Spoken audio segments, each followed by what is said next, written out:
In the architecture of Carl Jung's depth psychology, the father is not merely a person, but a symbolic pillar of inner life.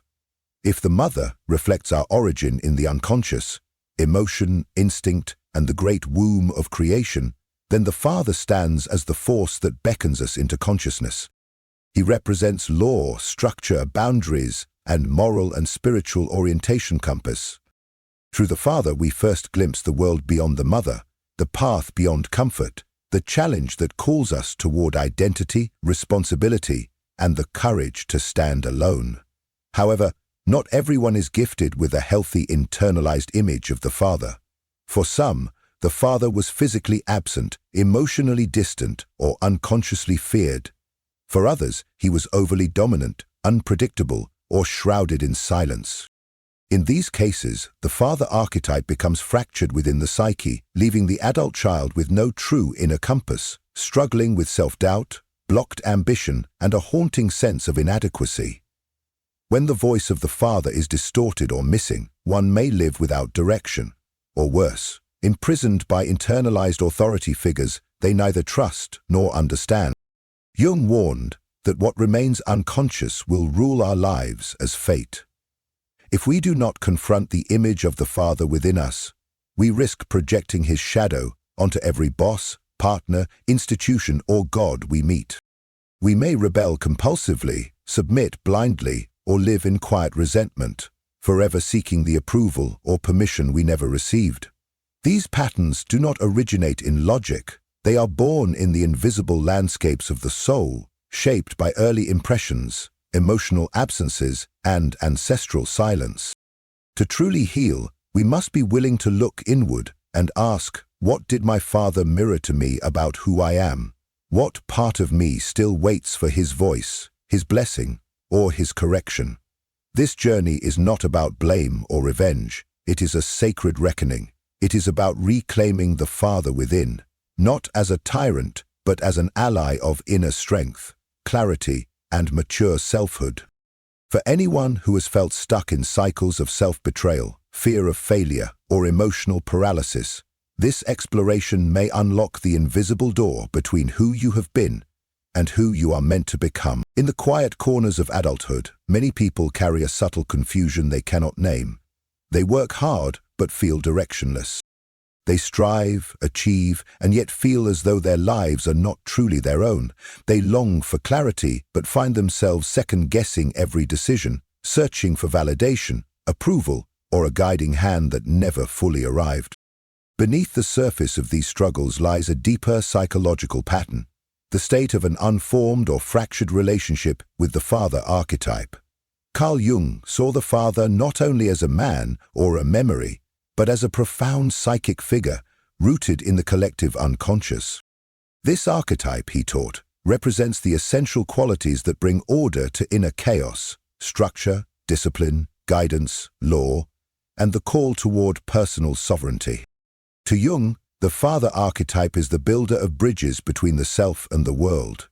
It is the energy that pushes us from dependence into responsibility, from instinct into purpose, from emotional fusion into clarity of thought. The father does not simply protect, he challenges. He says, "Become who you are, take up your cross, carve your own path." But what happens when this archetypal father figure is damaged or missing in our inner world? When the one who was supposed to set the framework for our becoming failed to show up, showed up in fearsome ways, or was trapped in his own inherited wounds? The effects are not always loud. In fact, they are often quiet and disguised. A man may become overly rigid, hiding fear behind control. A woman may sabotage her confidence in male-dominated spaces, unsure whether her voice has weight. Adults may carry an invisible leash around their sense of ambition, unable to feel entitled to success, authority, or leadership. The inner architecture of their psyche trembles, not because they are weak, but because the blueprint of the father within them remains incomplete. Jung warned that the absence or distortion of the father archetype results in more than a father wound. It becomes a rupture in the soul's capacity to orient itself in life. Without a healthy inner father, individuals may find themselves floating in uncertainty, rejecting authority while secretly craving it, fearing discipline, yet feeling lost without it. They may struggle to assert boundaries, make firm decisions, or establish their own moral compass. Instead, they may live in reaction, rebelling against invisible rules or conforming to them without ever understanding why. This is not merely a psychological inconvenience, it is a spiritual crisis, because the Father archetype in its highest form is not just the voice of rules and expectations, it is the initiator of vision, the guide who lifts the veil and says, "This is who you can become." The Father archetype is the internal flame that helps us navigate the outer world while remaining rooted in inner truth. It is what empowers us to take responsibility for our lives without shame, to lead ourselves without waiting for someone to choose us first. But here lies the paradox. The same energy that can liberate also constrains, if not brought to light. When we fail to become conscious of our internal father image, we become puppets of it. We mistake inherited guilt for virtue. We obey voices that are not ours. We confuse external achievement with inner alignment, and eventually we live under a sky of rules without knowing where the compass points. Healing begins by recognizing that the Father is not merely a man in your past. He is a living symbol etched into your psyche. To meet him consciously is not to relive old pain, but to reclaim the throne of your own inner authority. This meeting may come through dreams, conflicts, silence, or sudden awakenings. But it always begins the same way, with the willingness to see that part of your life has been shaped by a voice you did not choose, and the power to rewrite that voice begins now. Many adults find themselves haunted by a subtle unease they cannot name, a chronic sense of failure, an unshakable fear of authority, or an invisible wall between them and the life they secretly long to live. Behind this unease often lurks an internal figure that few have ever consciously examined: the shadow father. Carl Jung taught that every archetype has two faces, light and dark, sacred and distorted. Just as the Father archetype can empower, guide, and build, its shadow can suppress, dominate, or vanish entirely. The shadow father is not just a memory of a difficult man. He is a psychic imprint that governs from the dark, influencing how we relate to power, control, and even our own self-worth. In childhood, the father may have been physically present but emotionally unreachable. He may have been quick to anger, obsessed with control, or burdened with his own unhealed wounds. Or he may have been absent altogether, a ghost whose silence echoed louder than words. In either case, the child unconsciously internalizes a distorted image of masculine authority, one that punishes instead of protects, withholds instead of affirms, or vanishes instead of standing firm. This fractured inner father becomes a silent architect of the adult psyche, shaping how we view leadership, success, and even God. The effects of this shadow are vast and often subtle. A man with an internal tyrant may become overly harsh with himself, believing that nothing he does is ever good enough. He drives himself to exhaustion, chasing an invisible approval that never comes. A woman with an absent inner father may feel chronically unsafe in the world, unsure if she can trust her own judgment. She may gravitate toward partners who dominate or disappear, replicating a familiar emotional landscape. Both may struggle with self-trust and may be unable to make decisions without fear of punishment or rejection. This internal shadow does not speak loudly. It whispers. It says, "Who do you think you are to lead?" It says, "You will fail, just like before." It says, "You're better off invisible." And perhaps most dangerously, it says, "Stay small, stay silent, stay safe." Left unexamined, this voice becomes law. The ego folds itself around it, living in either quiet submission or lifelong rebellion. Some become perfectionists, never resting. Others become drifters, unable to commit. Some silence their ambition to avoid judgment. Others sabotage relationships to avoid being seen too closely. Jung warned that the shadow father must be brought into conscious awareness, or it will continue to rule our inner world like a tyrant hiding behind the throne. Confronting this shadow is not about blaming the real father, but about liberating ourselves from his unresolved energy. It is about separating the man from the symbol, the memory from the meaning. It means acknowledging the pain, the disappointment, the rage, and then choosing not to pass it forward. This confrontation is not easy. It can feel like betrayal. It can feel like standing alone in a storm, tearing down an old temple that once felt sacred. But in that rubble, something essential is found. Your own voice, your own values, your own right to live without fear. The Shadow Father may have taught you limits, but he also holds the key to your strength. For only by facing the tyrant or the ghost within can you reclaim the throne of your life and begin to lead yourself not in fear, but in truth. There comes a moment in adulthood when we realize that our biggest enemy is not out there in the world, but inside our own heads. It is the voice that interrupts inspiration with doubt, that demands perfection before we even begin, that whispers shame just when we are about to rise.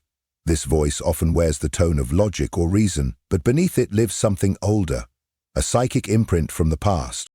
Jung called this the internal father, a psychological figure formed in childhood, absorbed through the presence or absence of the real father and embedded into the architecture of the unconscious. This internal father does not retire with age. He lingers, he speaks, and unless examined, he quietly becomes the ruler of the inner world.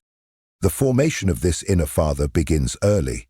Through every look of approval or silence of rejection, through every rule enforced or boundary neglected, the child begins to construct a mental image of what power means, what love looks like, and what is expected of them to be worthy. If the father was kind but inconsistent, the voice becomes anxious.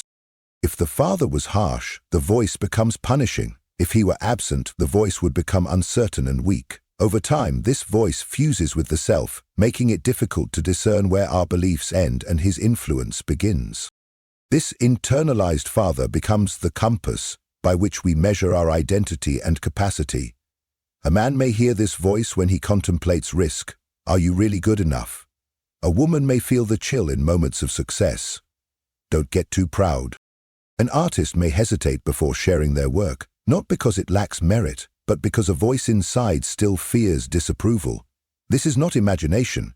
This is the unconscious structure of the self, shaped by the echoes of a father who once held all the authority in a child's world. What makes the internal father so powerful is that he speaks in private. No one sees the battles he initiates. No one hears the commands he gives. And so many live with him in silence, overachieving to gain his approval, underperforming to avoid his wrath, or suppressing themselves to stay in his invisible favor. Some even become him. They father themselves with cruelty, push themselves without rest, and demand from their soul what was once demanded unfairly from their heart. But healing is possible, and it does not come by silencing the internal father. It comes by transforming him. Jung taught that what has been created by the psyche can also be recreated by the psyche.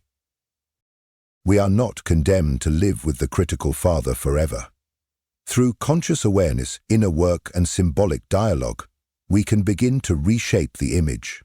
We can reimagine the father not as the judge of our worth, but as the guardian of our potential, not the punisher, but the protector of our strength. We can replace fear with guidance, shame with wisdom, and pressure with presence. To do this is to reclaim inner leadership. It is to say to the voice inside, you no longer get to define who I am unless you evolve with me. It is the sacred task of becoming the father to ourselves that we may have never had. The father who encourages without pushing, who corrects without condemning, who stands beside us when we fall and reminds us gently that falling is not failing. In this reimagined inner relationship, we do not erase the past, but we reclaim the future. We do not deny the father's role, but we choose to update it. And in doing so, we begin to lead our lives not out of fear or rebellion, but out of truth, maturity, and deep inner freedom. There is a certain kind of exhaustion that lingers in midlife, a fatigue that does not come from doing too much, but from living too long according to someone else's blueprint. It is the weariness of always needing approval, always fearing disapproval, always adjusting to meet standards that were never fully your own. This quiet suffering often hides behind success, responsibility, or control, but underneath it lies an unresolved inner conflict. The individual has not yet separated from the father complex. In Jungian psychology, this is not about rejecting one's biological father. It is about freeing the psyche from the unconscious grip of his voice, expectations, and shadow. Without this separation, we do not lead our lives. We manage them from behind a veil of inherited scripts. The father complex is formed when a child internalizes the father figure so deeply that his beliefs, judgments, and emotional patterns become fused with the self.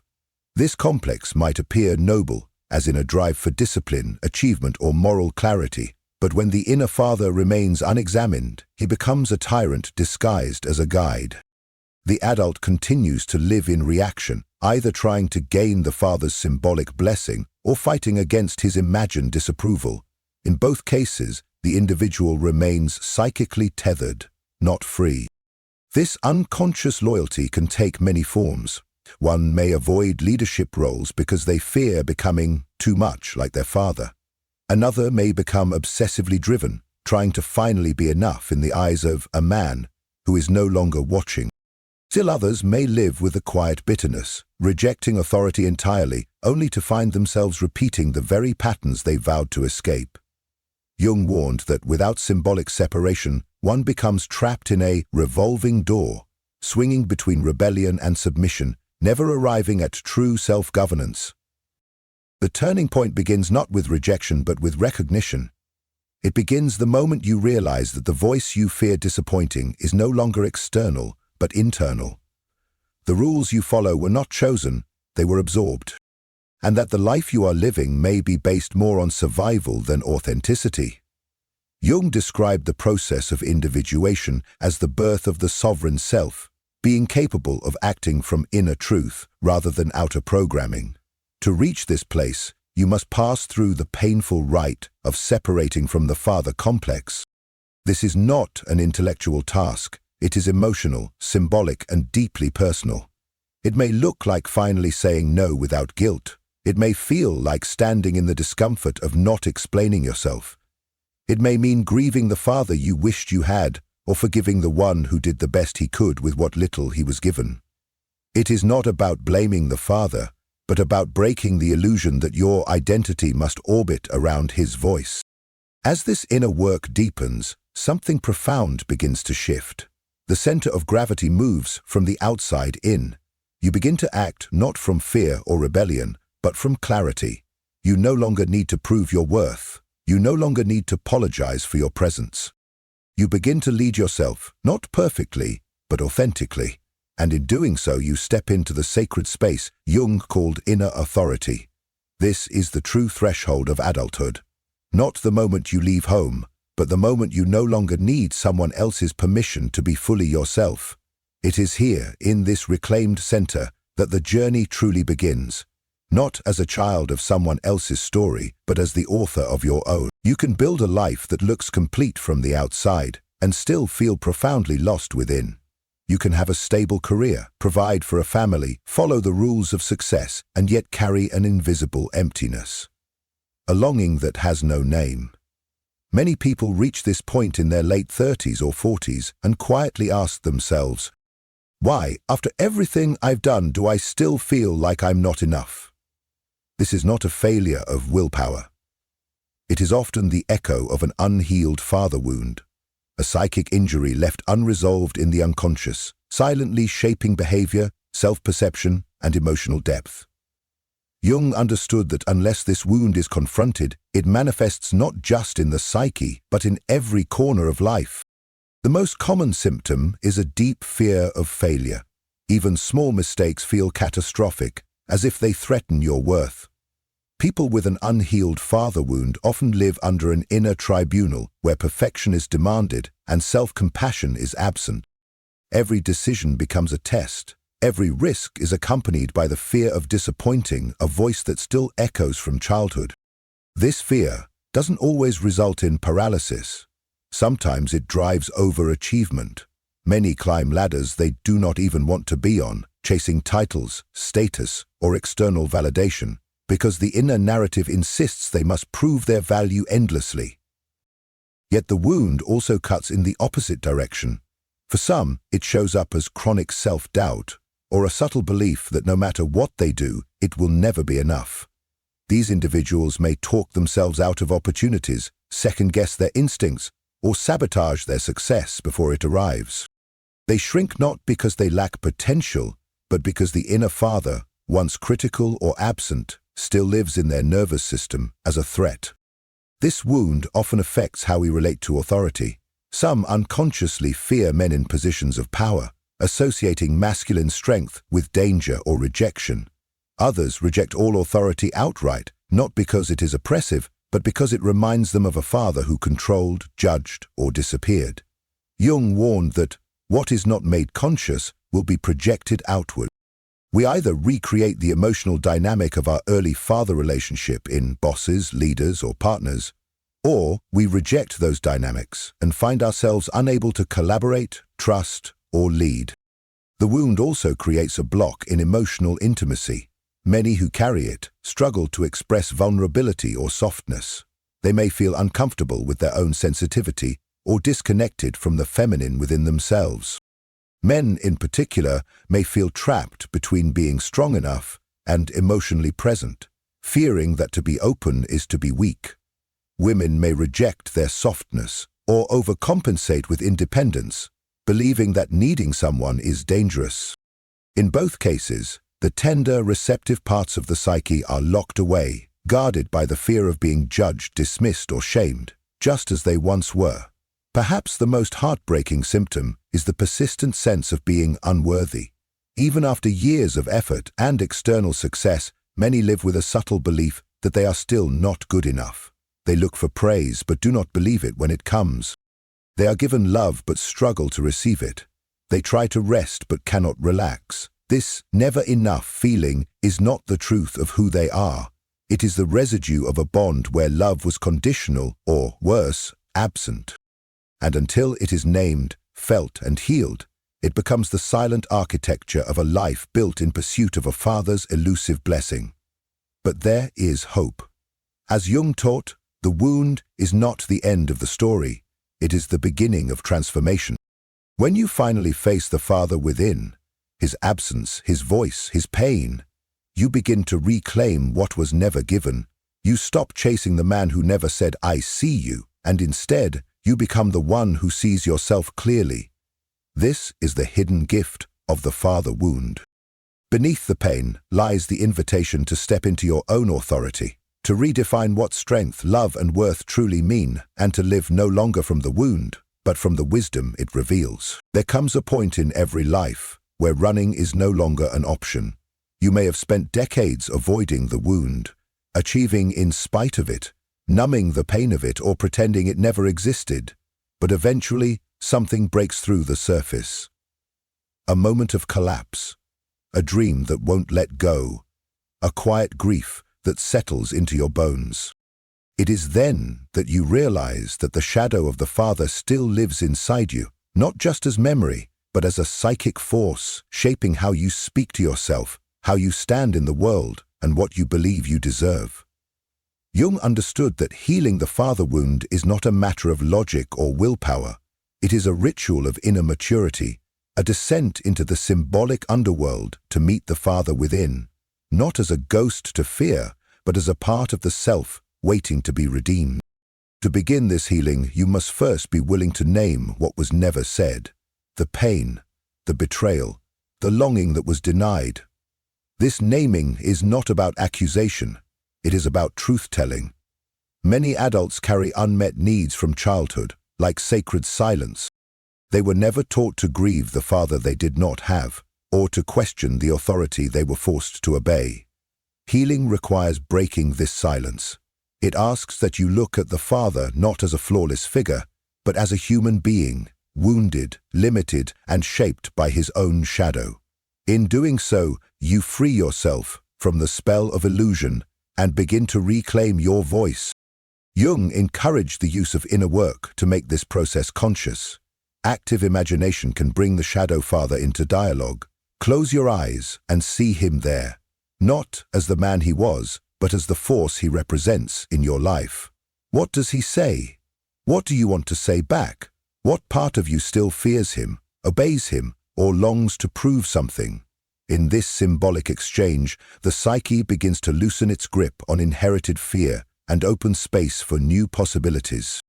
Dreams, too, often carry the image of the father, sometimes as a ruler, a judge, a stranger, or a wounded man. These dreams are not to be dismissed. They are the language of your unconscious, asking you to confront what has long been buried. You may also find that ritual helps, writing a letter to your father, alive or not, and saying what your child self never could, lighting a candle and declaring your freedom from his expectation. Speaking aloud a new inner vow, I lead myself now. These symbolic acts matter because the unconscious responds to meaning, not performance. They mark a turning point. They say to your soul, I am ready to grow beyond what I was given. As the shadow father is faced and integrated, something remarkable happens. You stop hearing his voice as an enemy. You begin to feel its transformation. What once condemned you now challenges you with compassion. What once withheld now protects. The shadow father, once feared, becomes the foundation upon which you build inner authority. He no longer speaks from the pain of the past, but from the wisdom that emerges when the past is honored and released. This healing is not quick and it is not linear. Some days you may feel liberated, others pulled back into old scripts. But each time you choose awareness over reaction, expression over repression, you are breaking the chain. You are becoming the adult the child inside you once prayed for. And in doing so, you are not just healing the wound. You are rewriting the meaning of the father within you, from a figure of fear to a symbol of strength, from a gatekeeper to a guide, from a shadow you ran from to a presence you now carry with purpose, peace, and power. There is a quiet but powerful shift that occurs when the father within no longer represents judgment, pressure, or absence, but becomes a symbol of strength, integrity, and direction. For many, this transformation marks the true beginning of adulthood. Not the kind defined by age or responsibility, but by psychological wholeness. When the father archetype is healed and integrated, something profound takes place within the psyche. The individual no longer moves through life driven by the fear of failure or the ache for approval. They stop performing for a ghost and begin living for something far more sacred, their own truth. In Jungian terms, this is the emergence of the creative will, an inner force rooted not in rebellion or compensation, but in conscious alignment with one's deeper self. For years, you may have confused ambition with anxiety. You may have mistaken productivity for self-worth or overcompensated in order to feel seen. You may have feared resting, as if still trying to impress a father who never noticed, or prove wrong a father who always doubted you. But once the shadow is integrated and the wound is met with compassion, that frantic energy begins to dissolve. You no longer need to chase an invisible standard. You begin to trust your own voice. You become capable of standing tall without hardening, of leading without dominating, of creating without begging for permission.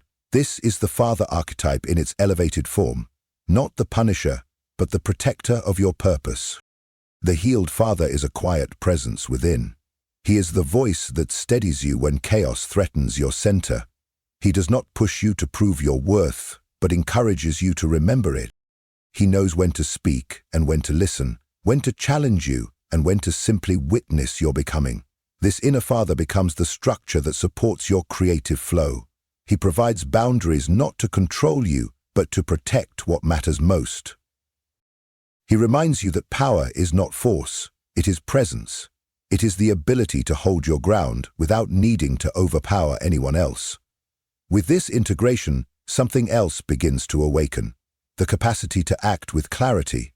You no longer need the world to validate your choices. You begin to make decisions from a place of inner authority, not external pressure. Your goals feel aligned with your values, not dictated by unhealed expectations. This is not the absence of fear, but the ability to move through it. This is not the absence of pain, but the refusal to be defined by it. You begin to realize that freedom is not the rejection of all limits, but the conscious choosing of the ones that serve your soul. This maturity radiates through everything. In your work, you bring intention instead of urgency. In your relationships, you offer strength without rigidity. In your spiritual life, you walk with humility, not because you are small, but because you are finally whole. You become the father to your inner world. You hold space for the parts of you that once felt lost. You lead from within, not to impress anyone, but to honor the life you are given. And perhaps most importantly, you begin to create, not just tasks or output, but a life that reflects who you truly are, not who you were told to be, a life that aligns with your heart's rhythm and your soul's calling. This is what it means to integrate the Father. It is to stop living in reaction and start living in creation. It is to carry within you the voice that once hurt you, now healed and transformed into the force that lifts you. This is not the end of the journey, but it is the moment you step forward not as a wounded child, but as a sovereign adult. Clear-eyed, grounded, and free. The wound is not just a chapter in your past.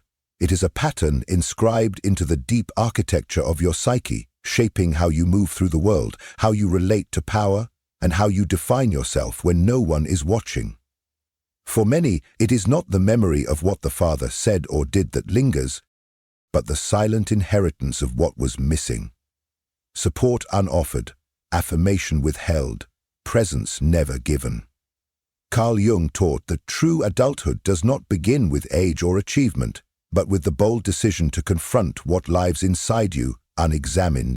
When you face the distorted father within, the voice that punishes, the silence that shames, or the absence that left you untethered, you begin the sacred journey toward inner sovereignty. Healing the father wound is not about casting blame, it is about breaking the spell that tells you your worth depends on external approval, the belief that you must earn your place by perfection, compliance, or rebellion. It is not a rejection of the Father, but a release of his unconscious grip on your identity. In facing the shadow father, you reclaim the right to lead yourself, not from fear or duty, but from purpose and integrity. This is not a loud revolt. It is a quiet revolution of the soul. As you integrate the archetype, something inside begins to settle. You are no longer torn between seeking validation and fearing judgment.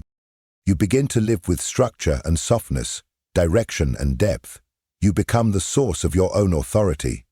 You establish values that reflect who you are, not who you were taught to be. You speak with your own voice, move by your own compass, and lead not to control, but to create. This is the deeper meaning of maturity. It is not the absence of wounds, but the presence of consciousness.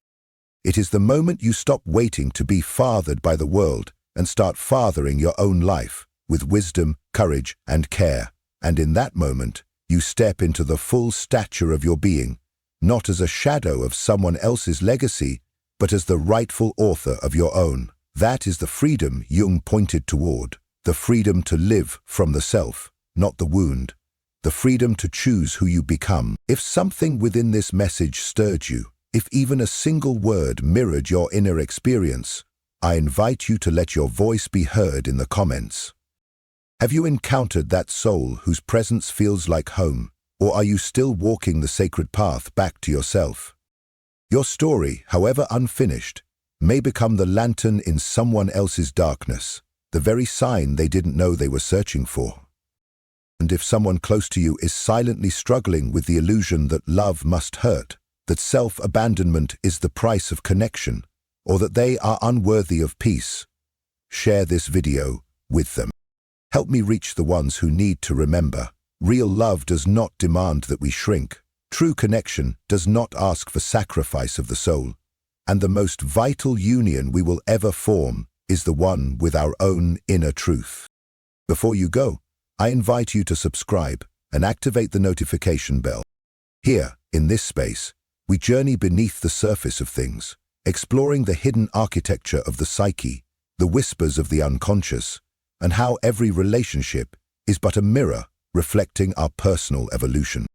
If there's a theme, a question, or a wound you would like us to explore in future videos, leave it below. This space breathes because of you. Your voice is not only welcome here, it is essential.